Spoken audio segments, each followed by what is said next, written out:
Go ahead when you're ready. Thank you. Have to change my notes. I was expecting Chairman Crane. Well, let's hear him. Chairman Scott and committee, my name is Elaine Price, District 4, Coeur d'Alene, and I bring before you House Joint Resolution 7. This legislation is creating a question to the citizens of Idaho if they want to repeal Section 5, Article 9 of the Idaho Constitution. This section is prohibition of sectarian appropriations, or the Blaine Amendment. So let's go into some background on the Blaine Amendment. James Blaine was a congressman from Maine who was anti-immigrant, anti-Catholic, and he served from 1830 to 1893. During this time, Protestants ran the public schools. And many of their Protestant practices were occurring in the schools at the time. Catholics had started a school system, and that school system was pretty much just as large as the public school system. They were asking for public money to help with their schools. Blaine, who had hatred for the Catholic Irish immigrants, worked to get this sectarian appropriation law into effect. It basically represented his sentiment of bigotry towards this group. Blaine tried to get this amendment done federally into the federal Constitution, and it failed. He was such a powerful man in Congress that he was able to convince states to put it in their constitutions, and that's part of the reason why Idaho has it in their constitution, because when they joined the Union, they felt, a lot of states felt pressured to put this Blaine Amendment in their constitution to be able to be part of the Union. Since the Protestants controlled the public schools, they did not see any harm in putting this amendment into their constitutions. They didn't have the foresight to know that the Protestants wouldn't be running the school systems in the future. There have been many Supreme Court decisions: Trinity v. Comer, Espinoza v. Montana, Carson v. Macon, Loffman v. California, that have ruled that withholding from a religious entity because it's religious violates free exercise rights. Blaine amendments are assumably unconstitutional when they target and discriminate against religion. States cannot justify scrutiny as there is no compelling interest that supports blanket exclusion of religious institutions from neutral programs. This is how state constitutions conflict with the U.S. Constitution. A recent court case here in Idaho has shown not only is the use of the Blaine Amendment by state discrimination, it also puts state decision makers in a position of choosing to uphold the Blaine Amendment or the U.S. Constitution. When they choose to uphold the Blaine Amendment, the state loses in court under the U.S. Constitution and the Free Exercise Clause. Again, this resolution puts a question before the state electorate to repeal the amendment. We do not make that decision as a body. I've heard we should let the voters decide what they want, and I'm asking just that. I ask you to send House Joint Resolution 7 to the floor with a do pass recommendation. Thank you for that. Does the committee have any questions? Representative Skog. Thank you, Madam Chair. Representative Price, I've just finished a book on some Idaho history and some of the things about this. My understanding that Idaho also accepted this Blaine Amendment type in our Constitution because of the strong anti-Mormon bigotry at the time. Is that true? Representative Price? In researching this, they don't specifically mention that, but Idaho had it so that the Mormons couldn't even vote until we repealed that part of it. So I'm thinking that yes, that has some play into why Idaho has a Blaine Amendment. Representative Mickelson. Madam Chairman and Representative Price, so a couple questions here. I guess the first one would be, Do you see then that it would be okay for the state and you as a state representative then to allocate to, say, a Muslim school for schools teaching Sharia law if we revoke this? Representative Price. Madam Chair and Representative, that's not what this legislation is doing. This legislation is asking the people of Idaho if they want to repeal this. So this is putting it up to the people of Idaho if they want to repeal this. It has nothing to do with funding. It has to do whether we are going to discriminate against a specific religion or not. But ultimately, all this legislation is doing is putting the question before the people. So that's a question the people need to decide. Representative Mickelson? Follow up on that. I guess then the question becomes is if we start giving state funds to, say, schools, we're using state funds and we're going to start paying directly to schools, if I'm envisioning this correctly, then would the state have the ability to then go in and start auditing churches and dictating policy if in fact you remove the Blaine Amendment from our Constitution? So then you have a situation, because public tax dollars are involved, that then you start to have influence from the state legislature into a religious school into a religious school. Representative Price, I think if you want, I don't know if I heard a question, so. No, I did Was have that a question. So my question is then if we remove this, what are the consequences of doing that in relation to public tax dollars going to private schools, to religious private schools, and how would the state then make sure or protect public tax dollars to make sure that they weren't being misused? Because then you might have an intermingling of church and state. Representative Price? Thank you, Madam Chair and Representative. So a couple of things in that. The U.S. Supreme Court has made it perfectly clear that if we give out funds, we have to be neutral. We cannot discriminate against a certain sect. They've made that very clear. I've listed several of the cases. It's specifically happened in Idaho. Which I believe there's a testifier that's going to give you some more background on that. That is something that is going to have to be worked out if the people of Idaho choose to repeal this. But it has been made perfectly clear by the Supreme Court that we cannot discriminate based on religion. And there's also state funds already going to religious institutions. Our launch program goes to religious institutions. So we're already hitting that gray area. Do you have a follow-up? A follow-up question and comment. I think in the case of the Blaine Amendment, it was specific to K-12 schools. It wasn't necessarily applicable to colleges. And in the case of our Constitution, they were pretty specific that they didn't want one religion or another of the two religions, the Catholics and the Mormons, having an outsized control.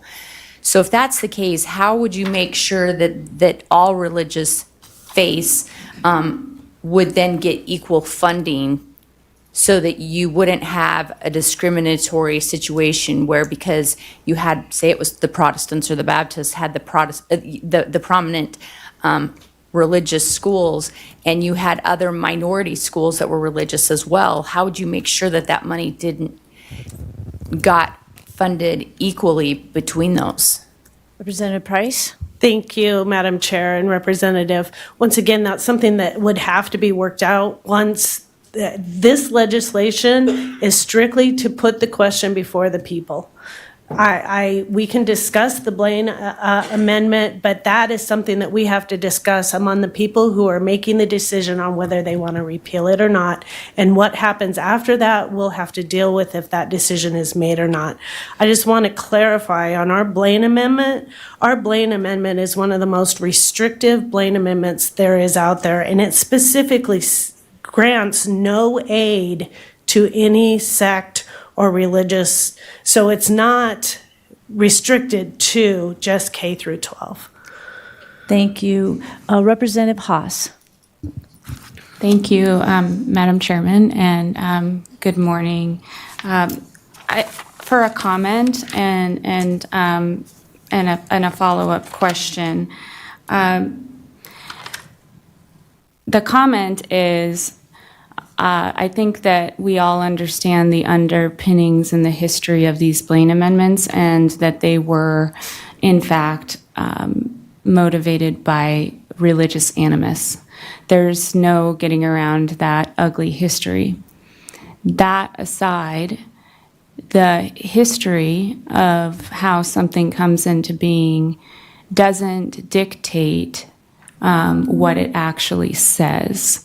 And so I do want to point out that the Blaine Amendment that we have applies broadly across any church or religious society or to any religious purpose, and that it aligns very closely with the foundational principles of our democratic republic, which are to keep church and state separate because, for reasons that Representative Mickelson points out, there is a danger of one particular group gaining power and influence over others. And our country was founded because people were escaping religious persecution at the hands of a majority religion. So with that, I want to ask if the Blaine Amendment is repealed, how do we maintain the boundaries between religious institutions and the government sufficient to prevent the very situation that people were fleeing Europe for America when our country was founded? Representative Price, if you want to. Thank you, Madam Chair and Representative. We have the establishment clause, but there is no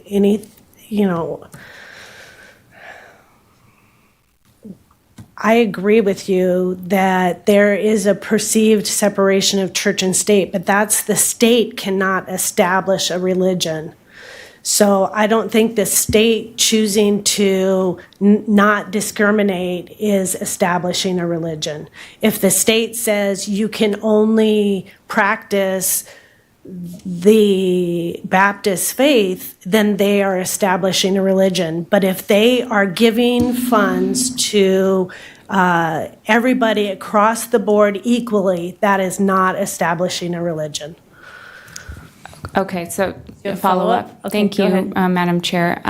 So to be clear, it would be okay if the state were giving money to religious institutions across the board of all denominations, that, that's something that you think we should put before the voters to see if Idaho wants to fund, religious schools of all denominations? Representative Price?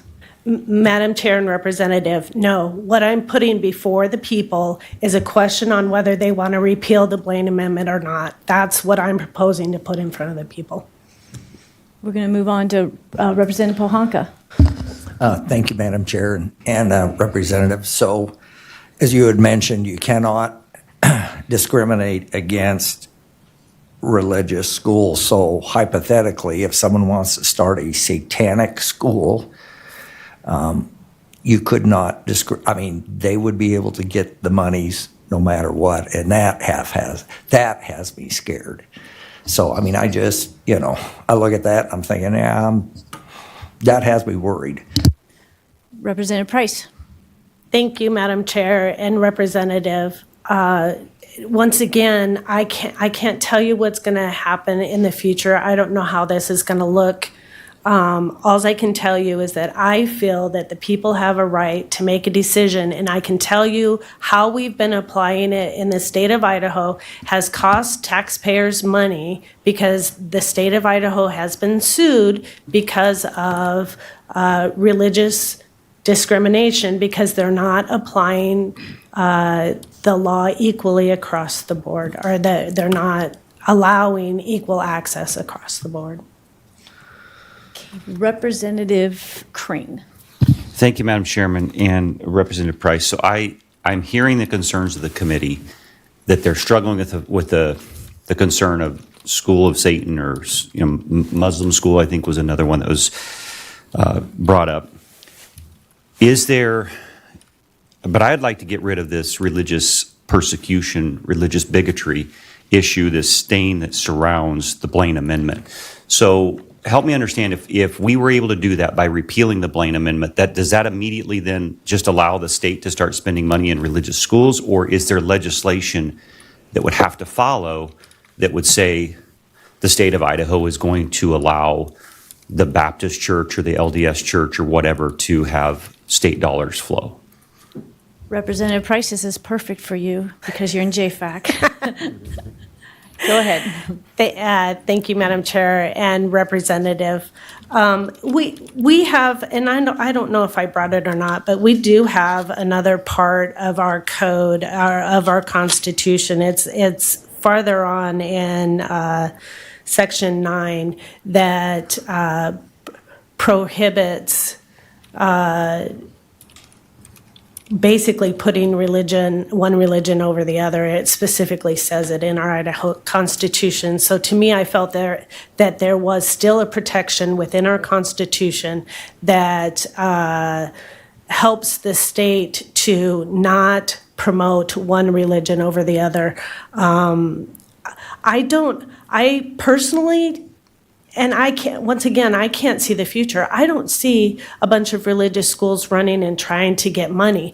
Basically, what this states and what the Supreme Court has ruled is if the state has a program that they offer, that they cannot, if a religious school applies, they can't say, you can't get that money because you're a religious school. They have to come up with another reason why it falls under why they can't have that, or they don't qualify for that program. It can't be just stated specifically because they're a religious school.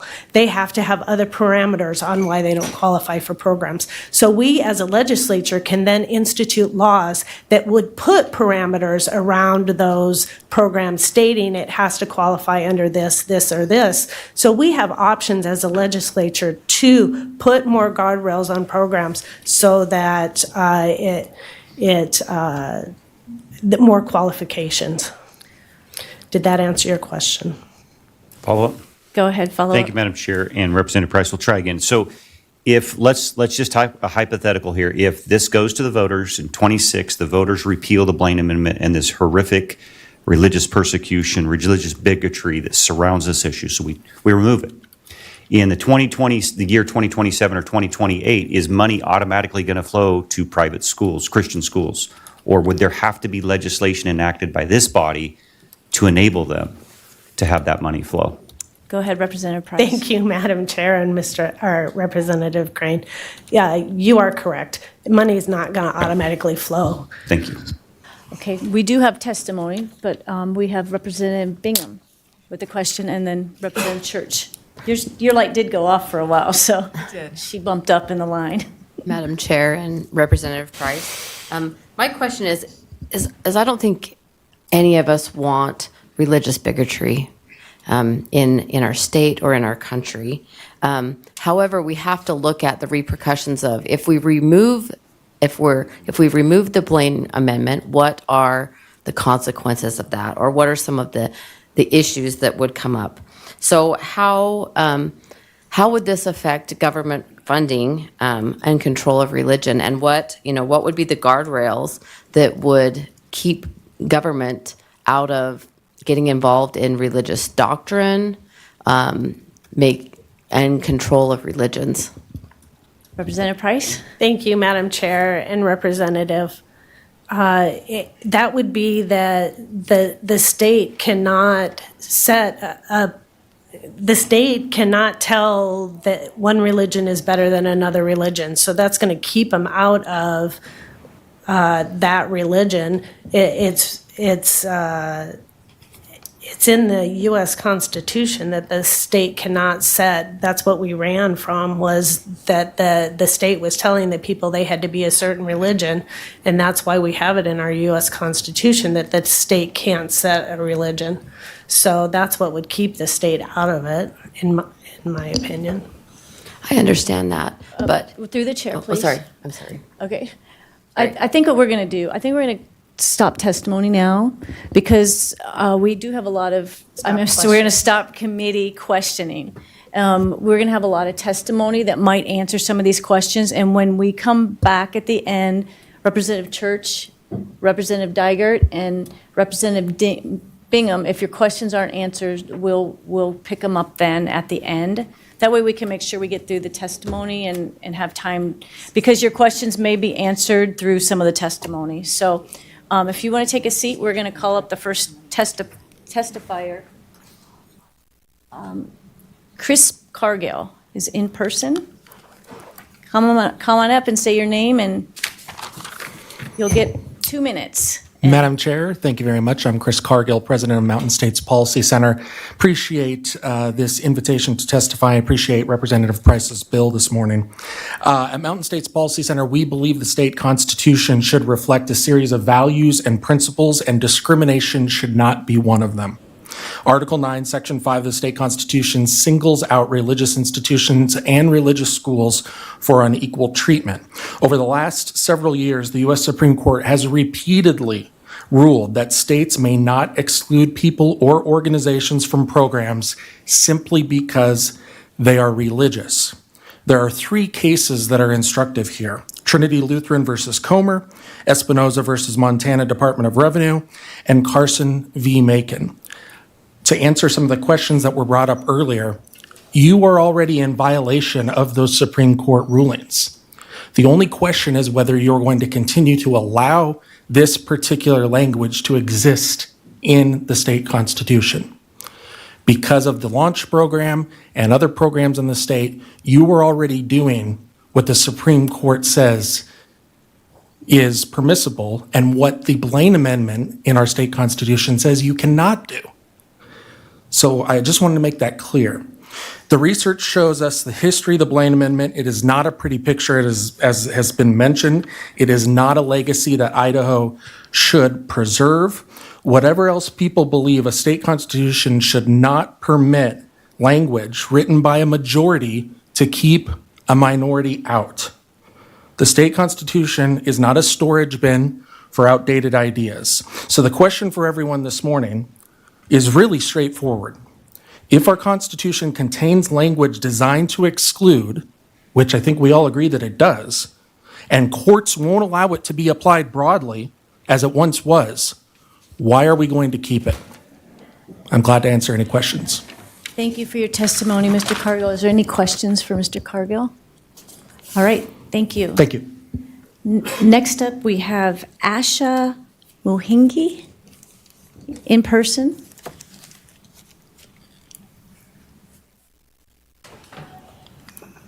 Just say your name for the record and maybe spell it. Okay, yes. My name is Asha Mohingi, Muhingi. Thank you. Good morning, Chair and members of the committee. My name is Asha Mohingi. I'm a resident of Nampa, a first-generation college student at Boise State University, and I attended Idaho Public Schools my entire life. I'm here today to testify against HJR 7. I believe deeply that public school funds must remain in non-religious public schools, where every student, regardless of background, belief, or income, has equal access to education.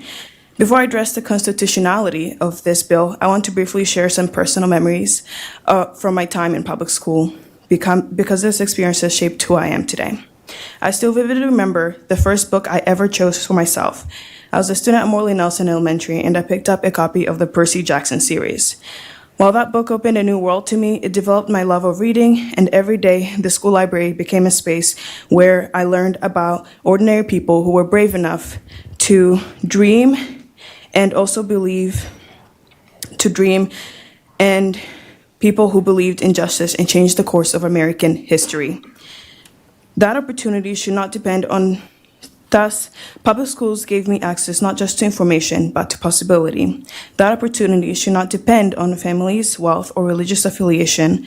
Public schools exist to serve everyone. HJR 7 threatens that principle. Contrary to what some may believe, the so-called Blaine Amendment is not an afterthought or an add-on to Idaho's Constitution. It has been there since the beginning. It was ratified in 1890 as an original provision of our state's founding document.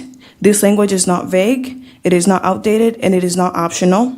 Because schools exist to give everybody an opportunity to get educated, and that system has worked for over a century. I'm here today because public schools worked for me. They gave me access to books, knowledge, and the future. I ask you to protect that opportunity for the next generation. Please reject HJR 7. Thank you for your testimony today. Are there any questions? Representative Skog. Madam Chairman, thank you for testifying. You did an excellent job, by the way. Thank you. This is my first time. Doing well. And I'm a Nampa guy, so glad to have you here. Right now, state tax dollars go to religious medical schools out of state and to opportunity scholarships to religious schools like NNU and BYU, Idaho. Do you have, and I'm catching you cold, you may not have an answer, do you object to these scholarships going to the universities that are religious? Do you have a response to that? You don't have to answer if you don't want. Yeah, I would prefer not to answer at the Okay, moment. that's fine. Thank you. All right, we thank you for your testimony today. Thank you. All right, next up, we have in person Brian Allman. Then we're going to go to virtual after that and try to get a few. Go ahead. Thank you, Madam Chair and members of the committee. My name is Brian Ullman. Today I am speaking for myself. I can't speak to the legal arguments here. There are others who can do that much better. But I want to focus on the historical context. James Gillespie Blaine was born in 1830. He died in 1893. He was one of the most influential political figures of the late 19th century. Served as Speaker of the House. He was in the Senate. He was a Secretary of State and a presidential candidate. When he was born, there were still living veterans of the American Revolution. At the age of 26, Blaine served as a delegate to the very first Republican National Convention. I want to say that to emphasize that the late 1800s were a very different time than today. Public schools, as they were in that time, were very Protestant in character, in worldview. And I say worldview because I think using the term religion blinds us to the way in which schools today carry a very specific worldview that a lot of Idaho families find incongruous with their own personally held religious beliefs. Blaine and many others worried about the influence of other worldviews, especially Roman Catholicism, on the youth of America. He unsuccessfully tried to amend the U.S. Constitution, but he did persuade new states coming into the Union to add it to their own constitutions, hence the Blaine Amendment. As I said, however, this is a different time. We now have a wealth of school choice options at all levels. Tax dollars are moved around to support these choices. And the U.S. Supreme Court has ruled that if scholarships, grants, tax credits, or any other distribution of tax dollars are made generally available to the public, the government cannot discriminate against religious institutions or people for their religious beliefs. Consider Idaho launch grants. They're available to a wide variety of programs. The government cannot say that you cannot take one of those to BYU, Idaho, because it's a religious institution. In closing, I suggest that the Blaine Amendment was made for a different time, and attempting to apply it today creates confusion, contradictions, and it contravenes Supreme Court precedent. So I ask the committee to send this to the floor so that it can be sent to the people to decide if we want to remove this outdated part of our Constitution. Thank you. Thank you for your testimony. Any questions for Mr. Allman? All right, we're going to go to virtual. Thank you for your testimony today. Next up, we're going to have Shane McCauley. Oh, I think he's virtual, yeah.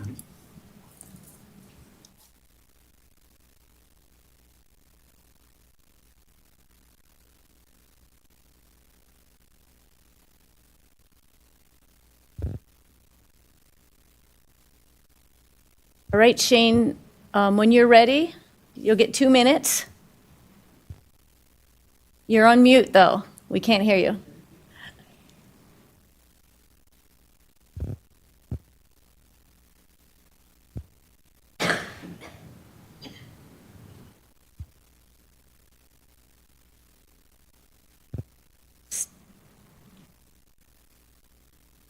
we come back to him?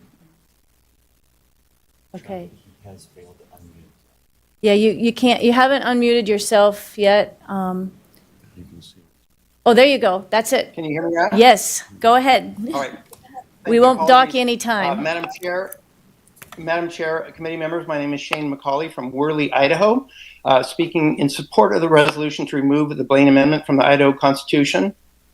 As we've heard, the amendment was written hoping to guarantee that children in public schools would read Protestant Bibles and be taught Protestant Christianity, but of course that world is long gone. And now in a world where public schools are often deeply hostile to Christianity, this is used as a weapon against all Christians and indeed members of any religious group that might wish to have equal access to public accommodation. As we've heard, the amendments have been ruled unconstitutional by the U.S. Supreme Court as they pertain to certain forms of school choice funding. And here in Idaho last September, a federal judge ruled that Blaine unconstitutionally violated the First Amendment rights of Truth Family Bible Church in denying them the right to rent public school space, just like a non-religious group could do. So Blaine is still used as a legal club to try to block education choice. It constrains the forms of education choice programs, requiring unnecessary workarounds, and provides opportunities for hostile litigants and courts to rule against education choice and public accommodation of religious groups. So this has nothing to do with churches or their doctrines or independence. It's not funding of churches or religions. It's just about whether citizens who are religious would have equal access to public accommodation, including direction of education choice funding. So keeping it in the Constitution requires Idaho and its taxpayers to expend resources defending against lawsuits that it will ultimately lose. And yet it remains as a hostile element in our Constitution that can still be used against religious groups, treating them unequally as second-class citizens. And Idaho should be at the forefront of education choice, not clinging to something that can be used as a tool against it. So I ask for a yes vote on this resolution. Thank you very much. Thank you for your testimony. Are there any questions for Shane? No questions, so thank you. Thank you. Next up, we have Brianna Valadeo.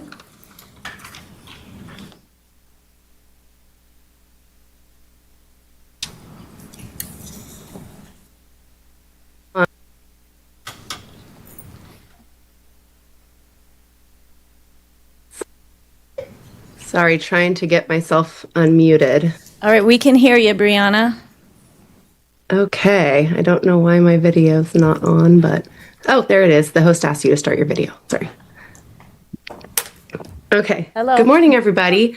I am speaking in opposition to HJR 7, and I wanted to focus on. I heard it, this wasn't planned for my comments, but they're talked about the discriminatory nature of the Blaine Amendment and the concerns that it discriminates towards, against certain religions. But I think I would like to think about the discriminatory nature that private school in general can have, in the sense that private schools, including religious schools, do not have to enroll everyone, and they can choose to not enroll people based on their abilities, based on their, presentation as a person, based on, different items. And Idaho public funding is one of the lowest per student for public schools, and our special education has been chronically underfunded in Idaho public schools. Private religious schools do not have to enroll or serve children with disabilities. A state representative recently wondered if children with disabilities belonged in public schools, if we could serve them. And the HB 93 is giving millions of dollars to public schools, including private religious schools, without the accountability, fairness, and transparency that the governor initially demanded.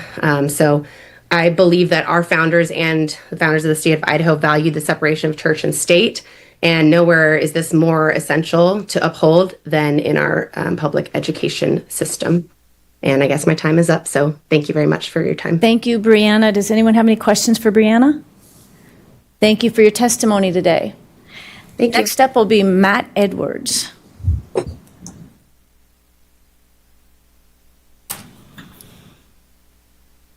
Okay.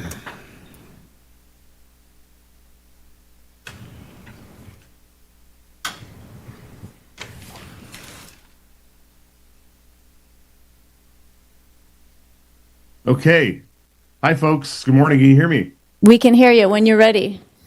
Okay, thank you. My name is Matt Edwards. I'm Executive Director of Citizens Alliance of Idaho, and we stand in support of HJR 007. It is our position that the question of repealing Article 9, Section 5 of the Idaho Constitution should be put before the voters of Idaho to answer. This Blaine Amendment has been and continues to be used by... Can you move up a little closer to the mic, Matt? Oh, it's hard to hear you. Yeah. Can you hear me better now? Yeah. Okay, great. I don't do this for a living, so you have to give me some grace. I do believe we do believe that the state government uses this amendment to discriminate against just a certain group of people who simply seek to participate in the neutral benefits that are offered by the state. And as has been pointed out, the legislature has also violated it, so it can go both ways here. And across the country, Article 9, Section 5 has been routinely found to be in conflict with the First Amendment, and it costs this state valuable tax dollars when defending losing cases in our court system. If the people of Idaho do vote to get rid of the Blaine Amendment, it does not trigger any sort of establishment of religion by the state of Idaho, nor does it force Idaho to favor one group of religious people over another, including non-religious people. Citizens Alliance of Idaho is also prepared to do our part and asks for your help in sharing and educating the electorate in order for people to make an informed decision should this question make it to the ballot. Because unless this amendment is removed, state attorneys and everyone else can find themselves trying to uphold state constitution while at the same time defying U.S. constitutional law. And then one last point, if the legislature is worried that repeal opens the floodgates to religious organizations and schools taking advantage of the neutral benefits that the state offers, then perhaps it should start to reevaluate the number of benefits that the state offers that depend on taxpayer dollars. Thank you very much. Thank you for your testimony, Matt. Are there any questions? All right, you're off easy. Thank you. Next up, we have Samaya Serena.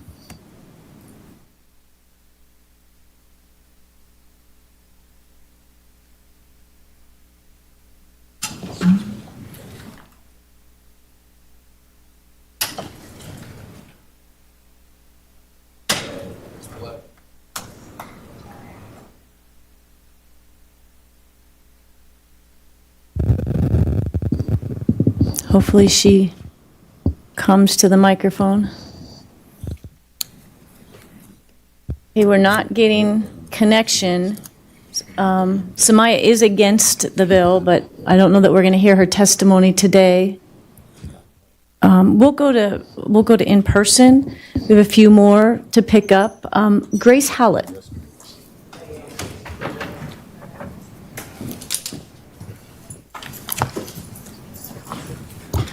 Go ahead and introduce yourself and when you're ready. Madam Chair, members of the committee, my name is Grace Howitt and I serve as policy analyst at Idaho Family Policy Center.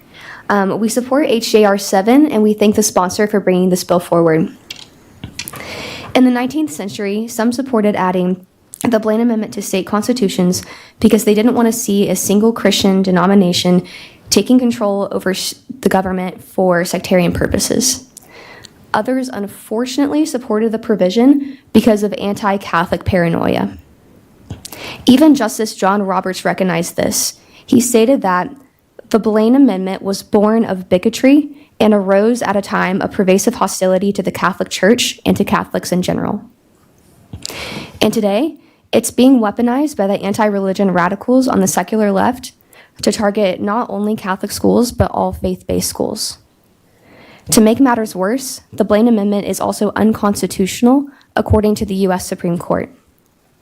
By preventing religious schools from receiving otherwise available public funds due to their religious affiliations, Blaine Amendments violate the Supreme Court's free exercise jurisprudence in Espinosa versus Montana Department of Revenue and Carson v. Macon. Despite these clear rulings from our nation's highest courts, we still have a version of the Blaine Amendment in the Idaho Constitution, where it will surely result in continuous religious discrimination, as well as potentially expensive court challenges. It's time to ask the people of Idaho whether this unconstitutional provision should remain enshrined in our most sacred civil document. And with that, I urge you to support HJR 7. Thank you for your testimony. Any questions for Grace? All right, our last testifier in person is Kate Hartley. That's the last one signed up. We'll ask if there's any others when you're ready. Good morning, Madam Chair and Committee. Thanks for having me. My name is Kate Hartley, and I'm an attorney up in Coeur d'Alene for the Pacific Justice Institute. I actually want to present a slightly different angle on this. We've heard a lot about Article 9, Section 5's hostile roots, and certainly it's very important to address that, and in general for our state, to address religious discrimination with the same vigor that we have addressed other types of discrimination. But as someone who has litigated a number of cases involving Blaine amendments, I want to focus on the confusion that the Blaine Amendment brings. When people within the government are tasked with making decisions, they have to make these decisions in line with state and federal law. And when they have to make decisions within this context, they're faced with the obvious conflict between the application of the Blaine Amendment and First Amendment jurisprudence. Federal case law is very clear that any time the state conditions a benefit on whether or not the recipient is religious or plans to use that benefit for a religious purpose, it's unconstitutional. But the Idaho Blaine Amendment, with its particularly sweeping language, mandates this very condition. In trying to reconcile this, decisions can be made that result in religious discrimination even when there's no religious animus present. It's pure, simple confusion. But the fact remains that these misunderstandings end up harming religious people. This, in my opinion, is a very significant reason for repeal. It removes the confusion as well as the facial and more overt religious discrimination that can also occur. The fundamental principle here is that the state has to be neutral on religion, and Article 9, Section 5 is not neutral, and its usage often violates the free exercise rights of citizens and is not required to comply with the Establishment Clause. For these reasons, I urge the committee to support this resolution. Thank you, Ms. Hartley. Are there any questions for Ms. Hartley? I don't see any questions. Thank you for your testimony today. Representative Price, or is there anyone else in the audience that didn't get to sign up? Go ahead and come on up and state your name. Good morning, committee. Good morning, Madam Chairman, and thank you for this opportunity. My name is Pastor Danny Steinmeier. My church has been spoken about a little bit here. We are the church that actually won our case in federal court on the Blaine Amendment issue. So our church was discriminated against because we are a religious organization. We were a rent-paying customer at an Idaho charter school. The charter school looked for public bond funding to expand their facilities, and as a rent-paying customer, we were then told that we had to be to vacate the facility and no longer be able to rent. And we had a wonderful relationship with the school. They actually welcomed us and said, "We're so glad that you're here and renting this facility. Churches are the backbone of our society." And what was interesting, though, is that there was a secular group that was also renting that same school, and they were allowed to stay. So they were allowed to continue to rent while the school obtained the bond funding. But because we were a religious organization, the Blaine Amendment, in that as Ms. Hartley identified, because of the confusion and the interpretation of lawyers to figure out how to do this, the state organization decided that we must be discriminated against and we could no longer rent from that facility. We then brought our case, of course, to federal court, and we won First Amendment protections from that. So another just quick element is, I do find it very interesting, perhaps ironic, that the preamble to the Idaho Constitution acknowledges Almighty God. We will take tax money from people in the state who acknowledge Almighty God, but heaven forbid that people who acknowledge Almighty God should benefit from the taxes that are taken from them from a state that says Almighty God is the one who we thank and is fundamental to the establishment of the state of Idaho. And so thank you very much for your time, and I stand for any questions. Thank you. My one question to start with is, how do you spell your last name so we have it right in the record? I apologize. No, It's that's fine. Steinmeier, Steinmeyer. Okay, thank you. Are there any questions for Mr. Steinmeier? Getting off easy. All right, thank you. Thank you. Congratulations on winning your case. Thank you. All right, that's all, unless there's one more, two more. All right, come on up. Go ahead and state your name, and if it's hard to spell, maybe the spelling. Thank you for the opportunity. My name is Christina Hardy, Hardy. I live in District 23, and I was just, I was sitting here thinking about how I was listening to the House Education Committee meeting yesterday, and they had the superintendent from the IDLA, Idaho Digital Learning Academy, come and talked about his program. And I found it interesting that he said that the IDLA offers their program to all students in Idaho, including private schools and homeschoolers. So I thought it would be important to bring up that public dollars are going to private schools K-12 currently, according to the superintendent at IDLA. And I thought that'd be important. I think that I am speaking in support of this resolution, I think it's called. And I think that the residents of Idaho should be able to have the opportunity to vote on this. So I am in support. Thank you. Thank you for testifying today. And then our last testifier, come on up. You know the routine now. Yes. Hello, representatives, Chairwoman Scott. I'm here in opposition Your to... name. Oh, sorry. I'm Adam Pendergrass. I'm a Boise State student and a resident of Nampa. I'm here in opposition of HJR 7, and I just wanted to touch on a few things that I think are important. We've heard a lot about the history of the Blaine Amendment, and while that is important, I also think it's important to think about the history of this country and what this country was founded on, this idea of separation of church and state, this idea that we don't have state intertwining with religion, and I think that the repealing of this Blaine Amendment really undermines that fundamental principle that's important to our democracy and also important to our country. We've also heard a lot of discussion about the constitutionality of this. If it is unconstitutional, I know a lot of the organizations that have come up here and testified. I would encourage them to challenge this in court. I don't think that this is the avenue to try to repeal something that they believe is unconstitutional. We've also heard discussion about how this doesn't directly direct funding to private schools. And while that is true, it certainly opens the door to do that. And I think that that opens a lot of concerns for me about the way that the government is able to interact with religious institutions, the way that the government might be able to influence religious institutions if we allow this to go through. So I don't think that that's a door that this committee or this legislative body wants to open. It opens a lot of really just not great situations, and it's best to just keep the Blaine Amendment as it is and keep this wall of separation between the government and religion. And for those reasons, I would urge you all to vote no on HJR 7. Thank you for your testimony. Will you repeat your name again? It is Adam Pendergrass. Pendergrass. Yes. Thank you. Any questions for Mr. Pendergrass? All right. Thank you. We're going to have the sponsor come back up now, and we might have a few more questions, and then you can wrap it up in your final. Are there any more questions? Representative Dygart still has a question. Thank you, Madam Chair. Representative Price, has there ever been a big groundswell effort of Idaho citizens to try to bring this up through the initiative process?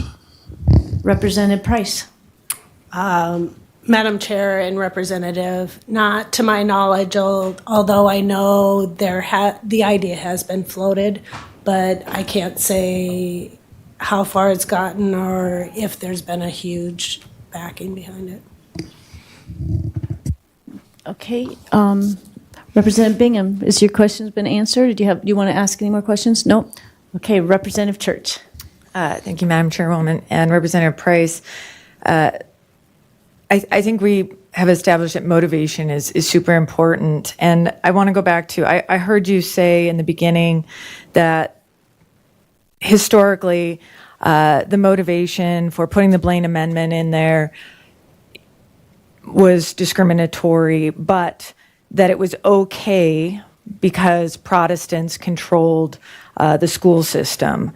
And that's why they just kind of allowed it to continue. And then I heard most of the people that testified in favor of removing it argue the same thing, that they're motivated by ensuring that Protestants control the education system. And so motivation being important, if it goes to the ballot, are you comfortable with telling the Idaho voters that this is in part motivated by ensuring that Protestants control the school system? Representative Price? Madam Chair and Representative, I don't, maybe the original intent of the Blaine Amendment was that, but that is not the makeup of our schools currently.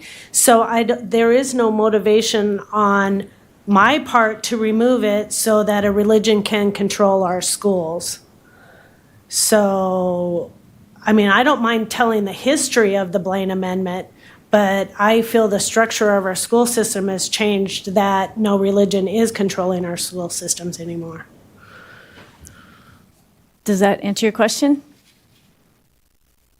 Okay. Representative Mickelson. Just for a follow-up question, Madam Chair, and a comment. Representative Price, if the legislature becomes all or a majority of one religious sect or group, in theory, then, even if the legislature became overwhelmingly a particular religion or denomination, wouldn't they then have the ability to direct the funds specifically to a religion that they may endorse, but maybe a majority of the citizens do not? Representative Price? Madam Chair and Representative, I think it goes back to what Representative Crane was talking about. It's not going to open a floodgate. There would have to be legislation passed. But I want to read what I was talking about before with Mr. Crane on Section 6 of the Idaho Constitution, where it says religious test and teaching in schools prohibited. So it specifically says that no religious test or qualification shall ever be required of any person as a condition of admission into any public education institution. So I feel that our public schools are protected under that there is going to be a separation of religion in our public school system. Follow-up. Go ahead. Clearly, in that situation, what I'm saying is if you remove this, then the legislature has the ability to create religious schools that then they direct funds to. And you said, oh, that they would have to do it or whatever, and we aren't to that point. But the reality is, I'm just going to throw this out here. If you had the LDS people come into this state and start controlling the majority of the legislature, I can 100% guarantee you, because of some of the animosity that is out there, people would not be very happy with that scenario. Just in the same way that when they were putting the Blaine Amendment in, they didn't want the Catholics or the Mormons to overtake and control and set the tone in the public schools, and in this case, since we've now opened the door with House Bill 93, the private schools. So then you could have the legislature very directly support a very specific sect or religion because they controlled the legislature. Isn't that correct? Do you want to answer that question then? Madam Chair and Representative, I can't say what's going to happen in the future, but as I really read Section 6, it specifically says that no religious tests or qualifications are ever to be required of any person in condition admission to the public education system. So this tells me that a public school can't be religious based. So if they do that, then again, we're going back to violating Idaho Constitution. Okay, Representative Skog. Thank you, Madam Chairman. In response, Representative Mickle said, no, that cannot happen.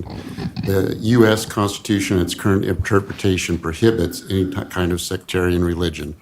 With that, I'd like to introduce HJR 007, or excuse me, move to send to the floor HJR 007 with a due pass recommendation.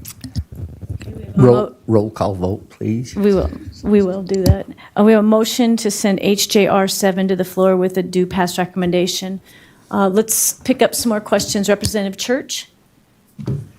Thank you, Madam Chairwoman. And little question, and then I just have a comment. And I was reminded of this idea of neutrality from what Representative Mickelson said and Representative Crane. And while we can argue about how the Blaine Amendment discriminates, you know, when we remove it, if it is removed, neutrality becomes the law of the land, which means that we would have to ensure that money flowing was equitable and neutral. And I'm wondering, you know, if by repealing, do we not open ourselves up to, you know, an ADA style situation for religion, whereby we have an unfunded mandate to ensure every single opportunity and access in any public sphere is neutral to all religions, therefore not being prescriptive to one over the other. And you know, I mean, I guess, is that how you see it? And then, you know, secondarily, certainly the lawsuits that we are talking about today, I would gander would be exponentially more if we were in an ADA for religion, you know, situation. Representative Price? Thank you, Madam Chair and Representative.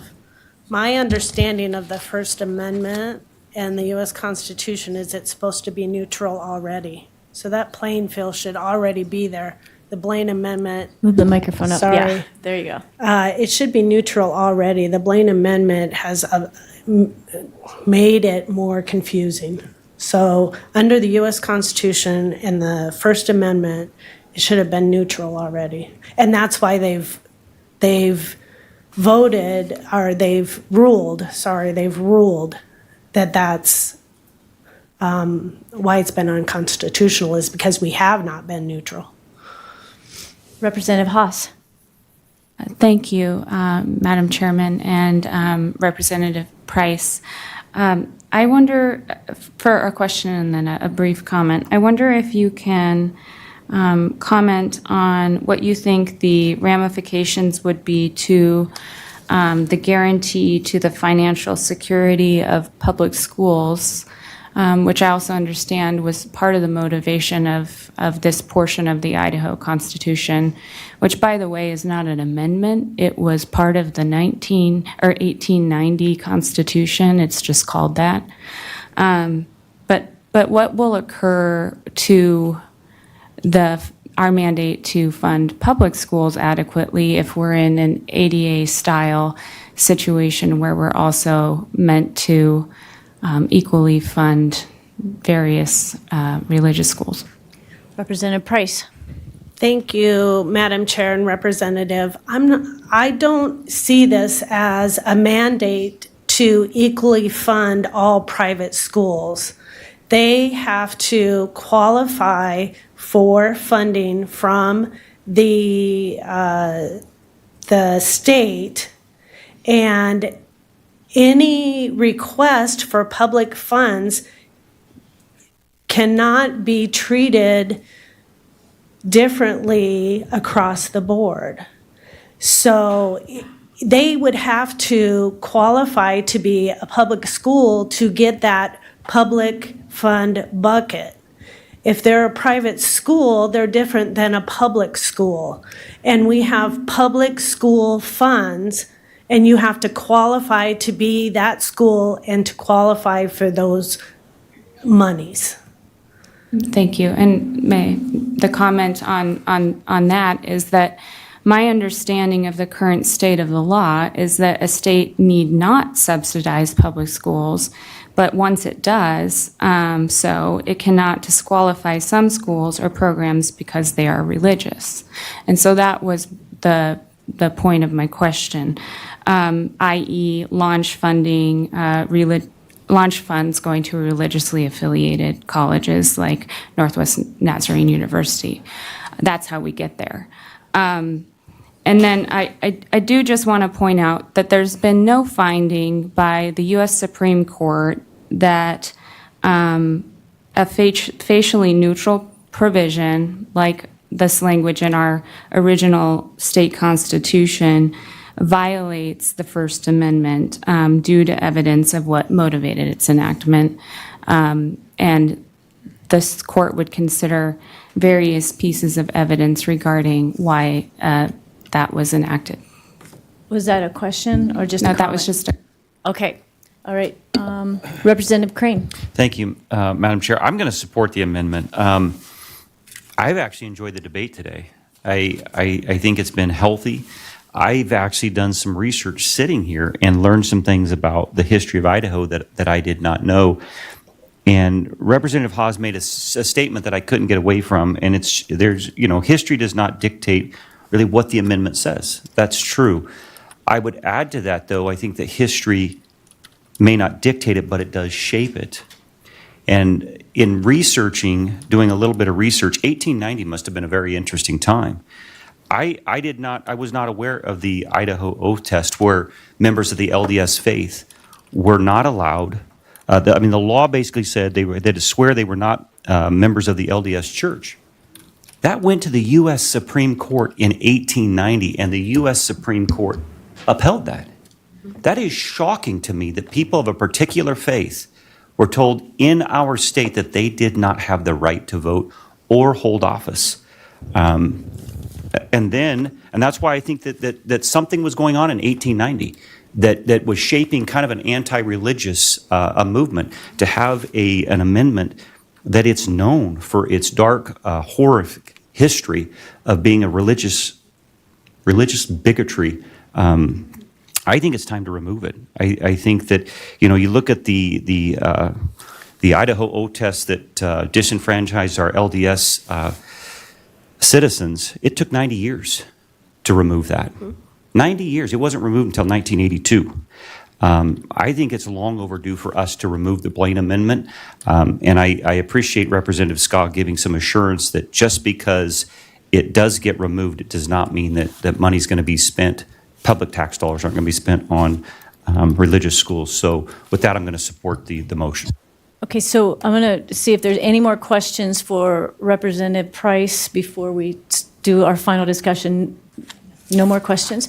You can have a seat if you'd like. Can I close real Unless, quick? oh yeah, you can close. Why don't you close? All right. Good idea.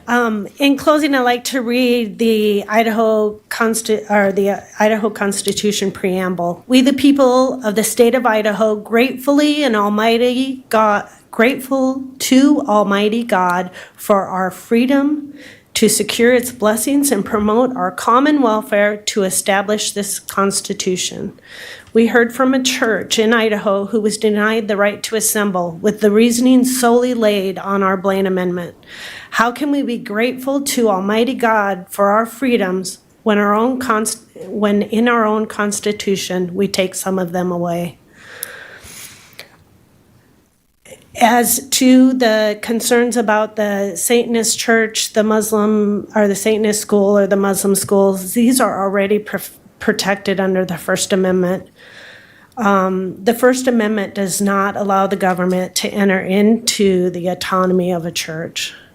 So with that, I ask that you send HJR 7 to the floor with a due pass recommendation. Thank you so much. So committee, we have HJR 7. We have a motion to send it to the floor with a due pass. Is there any discussion on that motion? Representative Church. Thank you, Madam Chair. Just for a comment. Go ahead.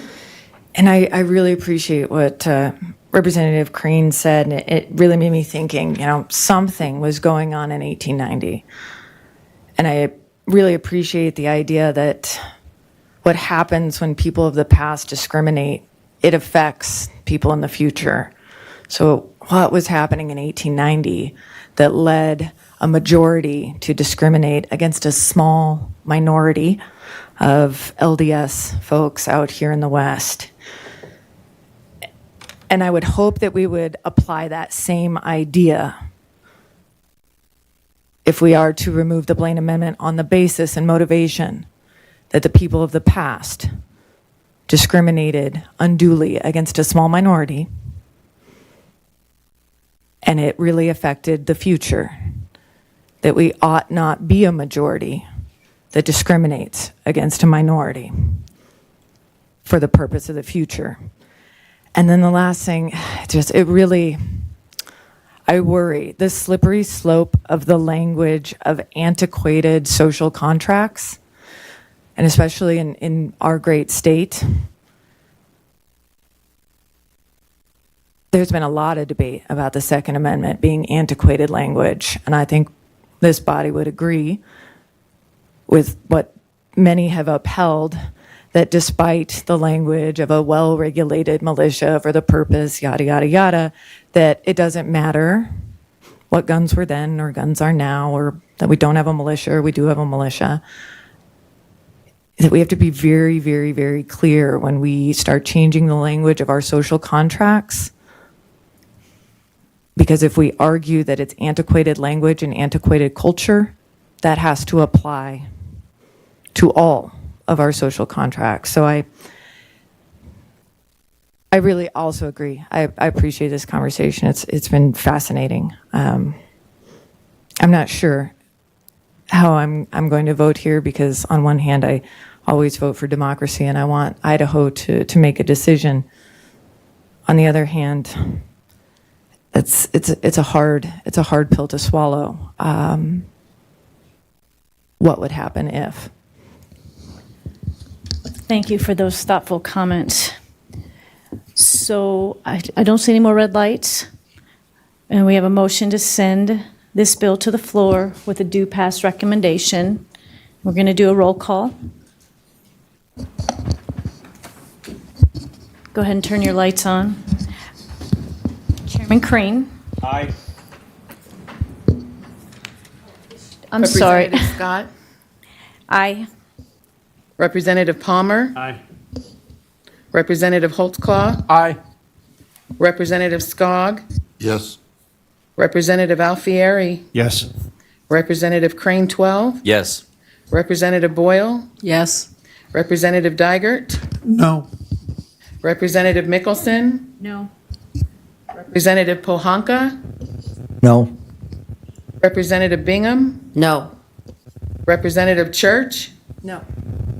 Representative Hawes. No.